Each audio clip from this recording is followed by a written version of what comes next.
L'histoire incroyable de Fernand Michel est un livre de cuisine volumineux. Apprenti pâtissier durant la Seconde Guerre mondiale, le jeune Fernand va au fil du temps devenir un chef de renom, véritable ambassadeur de la cuisine française à travers le monde. Je suis allé aux Bermudes. Bon, j'y suis resté 2 ans.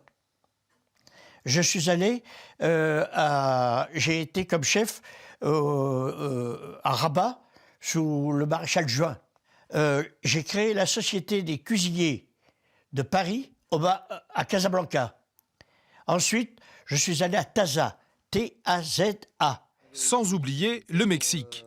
C'est pourtant à Paris que Fernand Michel va apprendre son métier avec succès. Alors j'ai fait le Uber Eats, du Uber Eats par l'intermédiaire des chefs. Quand il n'y avait pas suffisamment de travail, le Uber Eats, le Georges V, j'ai tous mes certificats là, le Georges V, tous les grands hôtels à Paris. Mais c'est en Haute-Vienne que le chef décroche un macaron étoilé au Michelin avec son restaurant Le Martel à Saint-Just-le-Martel. J'ai eu le macaron au Michelin et ensuite j'ai créé les Justices et aux Justices, j'ai également eu mon macaron pendant 7 ans. Et c'est au Martel que Fernand Michel a pour apprenti un dénommé Jacques Chibois, aujourd'hui grand chef étoilé sur la Côte d'Azur.